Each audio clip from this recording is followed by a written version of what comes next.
तो चलिए दोस्तों, अब हम लोग inland water transportation in India को पढ़ने वाले हैं। ये काफ़ी इंपॉर्टेंट है कंपटीशन के पॉइंट ऑफ व्यू से। दोस्तों, एक गुजारिश है, जो अगर आपने हमारी रिवर सिस्टम ऑफ इंडिया वाली वीडियो देख ली है तो अच्छी बात है। अगर आपने नहीं देखी है तो आप पहले उसको देख जाओ। ठीक है, उसके बाद आप यहाँ पे आओगे तो आपकी अंडरस्टैंडिंग और भी अच्छे से डेवलप होगी। तो आई एज्यूम आपने उस वीडियो को देख लिया है और हम लोग अब कंटिन्यू करने वाले हैं। दोस्तों, इनलैंड वाटर की बात करें ना, तो जो आपको भारत का जो मैप है, जो भी वाटर इसके टेरिटरी इस बाउंड्री में आता है, ठीक है, चाहे वो रिवर हो जाए, लेक्स हो जाए, फ्लड प्लेन्स हो जाए, रिजर्वोयर्स हो जाए, वेटलैंड्स आ जाए, ये सभी इनलैंड वाटर्स में क्वालिफाई हो जाएंगे। ठीक है, which is also includes saline system. ठीक है, और इनलैंड वाटर ट्रांसपोर्ट की बात करेंगे तो आपको जो सामान वगैरह जो ढुलाई होती है इन सब पे, तो वो बेसिकली इनलैंड वाटर ट्रांसपोर्ट कहा जाएगा। दोस्तों, हमारे यहाँ अगर इंडिया के फ्रेट मूवमेंट को देखा जाए तो 65% हम लोग माल की ढुलाई ट्रक के द्वारा करते हैं या फिर रोड ट्रांसपोर्ट के द्वारा करते हैं। और उसके बाद रेल के द्वारा मात्र 27% का यूटिलाइजेशन है। और वाटरवेज तो बहुत ही पीछे रह जा रहा है, जबकि ये 0.5% है।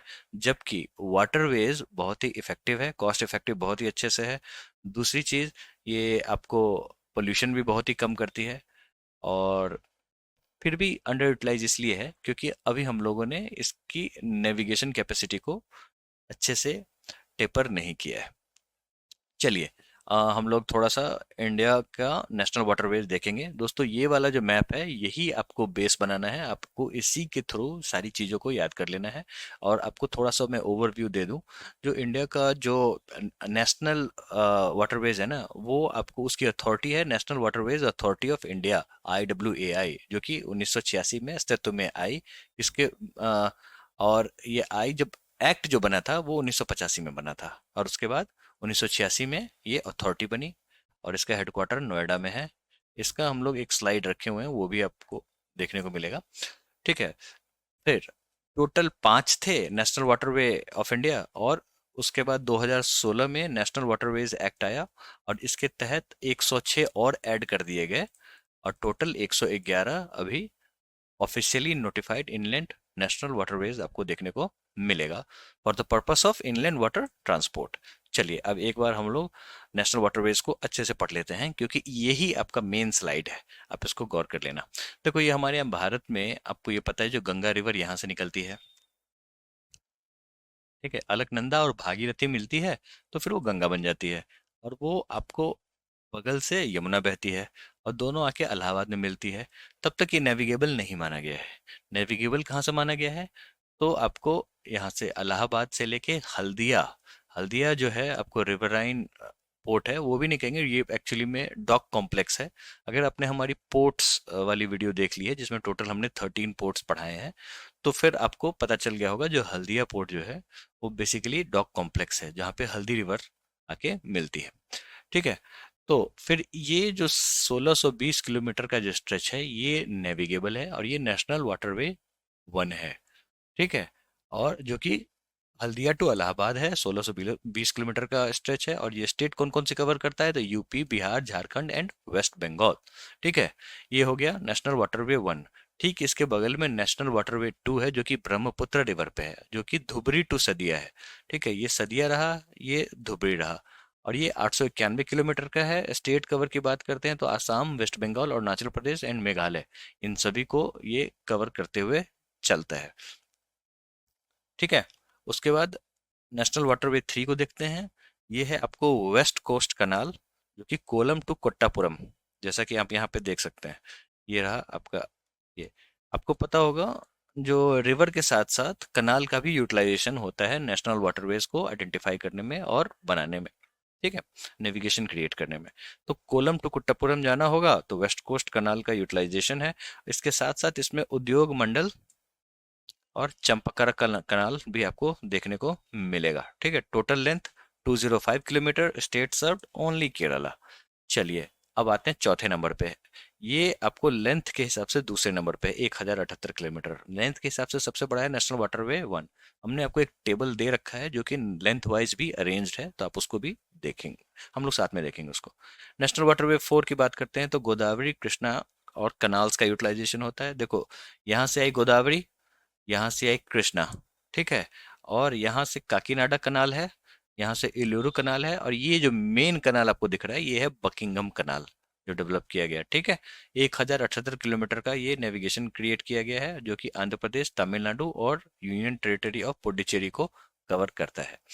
अब आते हैं नेशनल वाटरवे 5, ये बहुत ही इंपॉर्टेंट है। ब्रह्मनी डेल्टा और कनाल्स का यूटिलाइजेशन यहाँ हुआ है, और गोयन खाली टू तलचेर आपको 588 किलोमीटर ये कवर करेगा, और उड़ीसा, वेस्ट बंगाल को कवर करता है ये, ठीक है। इसमें बहुत सारे कनाल्स हैं, बहुत सारे रिवर्स हैं, जिसका यूटिलाइजेशन है, जो कि अभी ये जो है ना, ये आपको पूरा एरिया है वो समझो, जो पास में समंदर है तो और इस तरीके से डिप्रेशन है, तो सारी नदियां इधर से ही आती हैं, तो बहुत सारी नदियां इन्वॉल्व हैं, जो कि हम लोग सवाल को देखेंगे तो उसमें ये कवर हो जाएगा अच्छे से। आते हैं नेशनल वाटरवे 6, जिसको बराक, जो बराक रिवर पे है, जिसको लखीपुर टू भांगा पे है, और ये इन प्रोग्रेस है दोस्तों, ठीक है। तो इसको आप दिमाग में रखना। 121 किलोमीटर ये सर्व करता है, और state covered Assam, Mizoram, Manipur and Tripura. तो ये है टोटल 6 नेशनल वाटरवेज जो आपको पता होने चाहिए। सबसे ज्यादा सवाल आएगा आपको नेशनल वाटरवे 1 से ही, ठीक है। चलिए, अब इसको मैप पे लोकेट कर लेते हैं। ये रहा नेशनल वाटरवे 1, नेशनल वाटरवे 2, ये आपको वेस्ट कोस्ट कनाल यानी कि नेशनल वाटरवे 3, ये रहा नेशनल वाटरवे 4, जिसमें आपको काकीनाडा टू पौंडीचेरी का रूट बनता है थ्रू बकिंगम कनाल और कृष्णा गोदावरी रिवर को यूटिलाइज करते हुए। दोस्तों, यहाँ पे जो आपको ब्लू कलर, पिंक कलर में दिख रहा है वो आइडेंटिफाइड है, और जो ब्लू कलर में जो है वही डिक्लेयर्ड है, ठीक है। तो इसको दिमाग में रखना। बराक रिवर की बात करते हैं, आपको कहीं कहीं नेशनल वाटरवे 6 या फिर नेशनल वाटरवे 16 देखने को मिलेगा, दोनों एक ही जगह पे है, ठीक है। तो कभी भी मेंशन ऐसा आ जाए तो आप इसी को देख के यूटिलाइज करना। अगर आपको 6 के जगह 16 दिख जाए तो आप इसको कंसिडर करना, ऐसा नहीं है तो कंसिडर मत करना, ठीक है। और नेशनल वाटरवे 5 जो है वो यहाँ पे ब्रह्मनी डेल्टा और कनाल्स को मिलकर बनाता है। ईस्ट कोस्ट कनाल आपको यहाँ पे देखने को मिलेगा, और वेस्ट कोस्ट जो कनाल है वो नेशनल वाटरवे 3 पर देखने को मिलेगा। तो यही है बेसिकली। अब एक बार टेबल देख लेते हैं, जो कि लेंथ वाइज अरेंज किया गया है। सबसे ज्यादा डिस्टेंस कवर करती है 1620 किलोमीटर नेशनल वाटरवे 1, फिर 1078 किलोमीटर नेशनल वाटरवे 4, उसके बाद 891 किलोमीटर नेशनल वाटरवे 2, फिर 588 किलोमीटर नेशनल वाटरवे 5, ठीक है। उसके बाद 205 किलोमीटर नेशनल वाटरवे 3, और 121 किलोमीटर नेशनल वाटरवे 16, ठीक है। रूट देख लो, नेशनल वाटरवे का जो रूट है वो प्रयागराज टू हल्दिया है, काकीनाडा टू पौंडीचेरी, पौंडीचेरी जाना हो तो नेशनल वाटरवे 4, सदिया धुबरी नेशनल वाटरवे 2, तालचेर, धम्र और पारादीप नेशनल वाटरवे 5, कोलम से कोट्टापुरम नेशनल वाटरवे 3, ठीक है। और पांडु सिलघट जो है नेशनल वाटरवे 16। और रिवर सिस्टम देख लेते हैं इस पे बेस्ड जो है। सबसे पहली बात, आप यहाँ पे जैसे नेशनल वाटरवे 1 में गंगा भागीरथी हुगली जो लिखा हुआ है, तो आप भागीरथी देख के कंफ्यूज मत होना, क्योंकि यहाँ पे रिवर सिस्टम की बात हो रही है दोस्तों। अगर आपने हमारे, इसीलिए मैंने कहा था आप पहले रिवर सिस्टम ऑफ इंडिया को पढ़ के आओगे तो फिर आपको चीजें अच्छे से समझ में आएंगी, ठीक है। भागीरथी जो है आपको, उससे अलकनंदा मिलती है, मेन हेडवाटर भागीरथी है, और यहाँ पे जाके आपको गंगा बन जाती है, फिर ये आगे जाती है, और इलाहाबाद से आपका नेशनल वाटरवे 1 शुरू हो जाता है। तो इसीलिए ओवरऑल सिस्टम का नाम है नेशनल गंगा, भागीरथी एंड हुगली। फिर बकिंघम कनाल, गोदावरी और कृष्णा जो है वो नेशनल वाटरवे 4 में आपको देखने को मिलेगा। ब्रह्मपुत्र रिवर पे पूरी की पूरी बेस्ड है नेशनल वाटरवे 2। नेशनल वाटरवे 5 की बात करें तो ब्रह्मणी, महानदी, मैताई, ईस्ट कोस्ट कनाल आपको देखने को मिलेगा, ठीक है। और उसके बाद नेशनल वाटरवे 3 में आपको वेस्ट कोस्ट कनाल देखने को मिलेगा, चंपकारा कनाल देखने को मिलेगा, उद्योग मंडल कनाल देखने को मिलेगा। नेशनल वाटरवे 16 जो है ये बराक रिवर पे बेस्ड है, अंडर डेवलपमेंट है, 121 किलोमीटर का टोटल लेंथ कवर करती है, ठीक है। और inland waterways authority of India, जैसा कि हमने आपको बताया, 1985 में अस्तित्व में आया, और एक्ट जो है वो 1985 में आया, और जो अथॉरिटी है वो 1986 में आया। हेडक्वार्टर आपको नोएडा में, ठीक है। फिर सागरमाला प्रोजेक्ट को भी आप जान लो, इससे जैसे कैसे सवाल आएंगे तो वो भी मैं बता देता हूँ आपको। सबसे पहली बात, ये ministry of port, shipping and waterways में आता है, तो इस तरीके से सवाल आ सकते हैं जो किस मिनिस्ट्री में आता है। आसान है, आप आसानी से आइडेंटिफाई कर पाओगे। हमारे भारत का जो कोस्ट है ना, टोटल इसकी लेंथ की बात करें तो 7500 किलोमीटर टोटल लेंथ कवर करता है। सबसे ज्यादा आपको कोस्ट लाइन कहाँ पे है? गुजरात। ठीक है, वो दिखने में ऐसा नहीं लगता है लेकिन गुजरात है, क्योंकि देखो आप ये पूरा का पूरा जो है ये कोस्ट लाइन ही है। तो ओवर तो ये सबसे बड़ा कोस्ट लाइन अगर बात करें तो गुजरात है, आप इसको दिमाग में रखना। ठीक है। उसके बाद सागरमाला जो प्रोजेक्ट है वो इनिशियली 2003 में ही लॉन्च हुआ था, लेकिन उसको मोदी गवर्नमेंट ने 2014 में रिवाइव किया है। ठीक है, उसमें जान डाली गई है। चार पिलर पे काम होता है, पोर्ट मॉडर्नाइजेशन पे काम हो रहा है, पोर्ट कनेक्टिविटी पे काम हो रहा है, और पोर्ट लेट इंडस्ट्रियलाइजेशन पे काम हो रहा है, और कोस्टल कम्युनिटी डेवलपमेंट भी किया जा रहा है।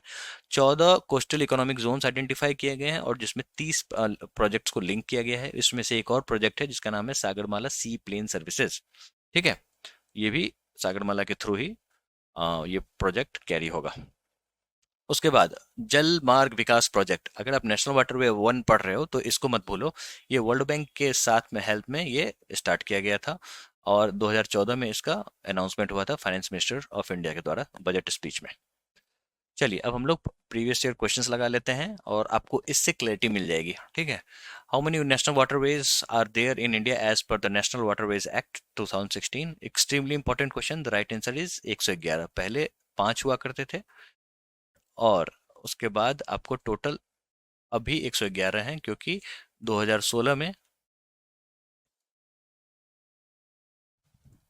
2016 में टोटल 106 ऐड कर दिए गए, तो टोटल हो गया 111। Which of the following is no is the longest national water in India? आंख मूंद के नेशनल वाटर वे 1। सवाल आपको ज्यादातर ऐसे ही देखने वाले मिलेंगे। ठीक है। विच of the following rivers is not the part of national water way 1? Okay, Ganga है, भागीरथी है, हुगली है, ये तीनों रिवर सिस्टम है, और ब्रह्मपुत्र नहीं है। ठीक है, तो राइट आंसर बोल भी ब्रह्मपुत्र, क्योंकि नॉट पूछ रहा है। Which of the following states is not covered by National Waterway 2? Okay, the right answer is Bihar. ठीक है। उसके उसके बाद आता है which of the following canals is the part of National Waterway 3? Okay, देखो है तो आपको अगर ये सवाल इस तरीके से आएगा तो इसका जो उत्तर होना चाहिए ये गलत है सवाल ये। ठीक है, इसको आप कैंसिल कर दो, मैं इसको सुधार दूंगा। इसका कहने का मतलब ये है विच of the following canals is not the part of national waterway 3, और जाके उत्तर होगा इसका बकिंघम कनाल। ठीक है, समझ में आ रहा है? क्योंकि वेस्ट कोस्ट कनाल, चंपाकारा कनाल, उद्योग मंडल कनाल तीनों आपको नेशनल वाटरवे 3 में देखने को मिलते हैं। ठीक है, तो ये सवाल गलत है, और आप इसको इस तरीके से कंसिडर करना। विच of the following national waterways connect Kakinada and Pondicherry? The right answer is national waterway 4। Which of the following national waterways pass through Andhra Pradesh, Tamil Nadu, and Pondicherry? National Waterway 4. Which of the following national waterways is also known as Sadia and Dhubri stretch of Brahmaputra River? National Waterway 2. ठीक है। Which of the following national waterway is also known as Kolam से Kuttapuram stretch? Okay. of the west coast canal, Champakara उद्योग मंडल कनाल, जैसा कि मैंने आपको already बताया। National waterway 3।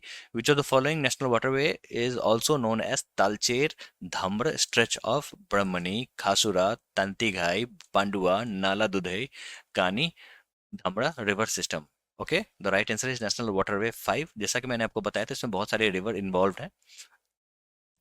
तो कुछ इस तरीके के सवाल पूछे जाते हैं नेशनल वाटरवेज से रिलेटेड, और आशा करता हूँ कि आपको ये अच्छा लगा होगा टॉपिक। और नेशनल वाटरवेज से अब आपके पास सवाल जैसे हैं वो आपने देख लिया, और मुझे नहीं लगता कि आप एग्जाम में अगर सवाल आ गए तो आप उसको छोड़ोगे, आप उसको निश्चित टिक लगा के आओगे। ठीक है, तो चलिए हम लोग अब नेक्स्ट टॉपिक पे मूव करते हैं।